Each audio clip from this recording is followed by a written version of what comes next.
Vous l'avez compris, le carême, c'est un temps de rencontre, un temps de conversion, de retour au Christ. Et on écoute pour ça le témoignage de Brian et Justine. Je viens d'une famille qui est athée, plutôt anticléricale, donc j'ai pas reçu le baptême quand j'étais jeune, on m'a pas non plus parlé de Dieu. Ma jeunesse, je l'ai vécue à l'église, mais j'y allais un peu comme le dimanche, il faut se lever, il faut aller à l'église. Du coup, on y allait sans forcément me poser de questions. Et c'est plus tard que j'ai eu beaucoup de questions existentielles sur pourquoi on vit, pourquoi on meurt, pourquoi je suis là. Et j'avais personne à qui parler, en fait. Il manquait toujours cette petite chose qui me permettait de trouver du sens.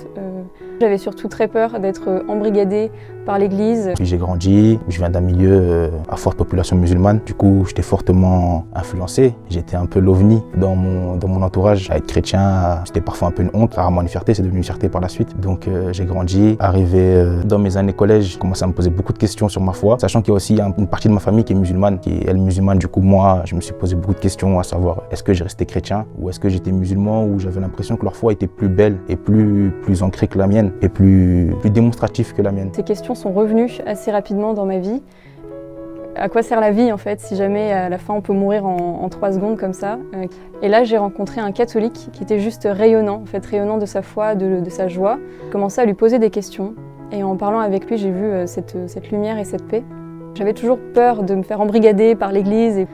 Soit je reçois le baptême et puis je vais vivre et après je vais mourir et vivre quand même.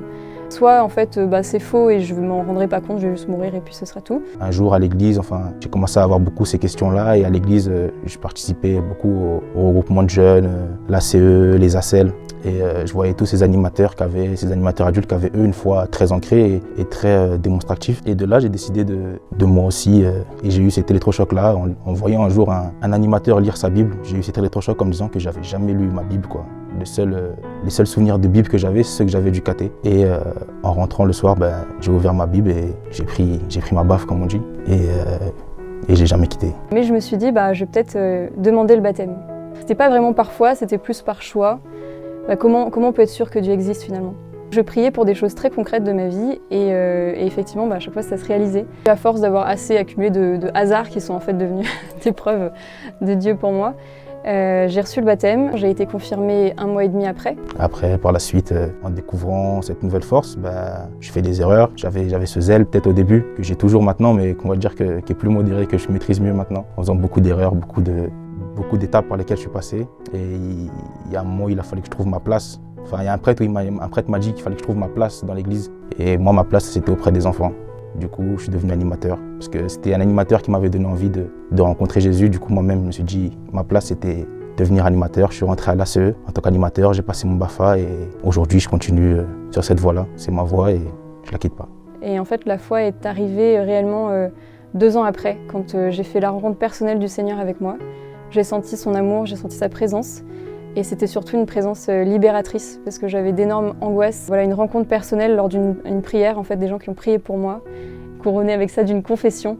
J'ai eu cette grande libération, cette grande paix intérieure. Et c'est là où ça a basculé, où j'ai su vraiment qu'il était présent, qu'il était réel, qu'il existait, et que ça a changé ma vie. Couper tous les réseaux pendant 1 mois, c'est plus facile que la douche.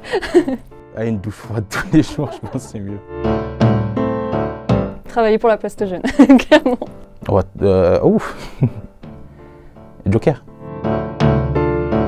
Arrêter l'alcool. L'alcool sûr, tous les jours.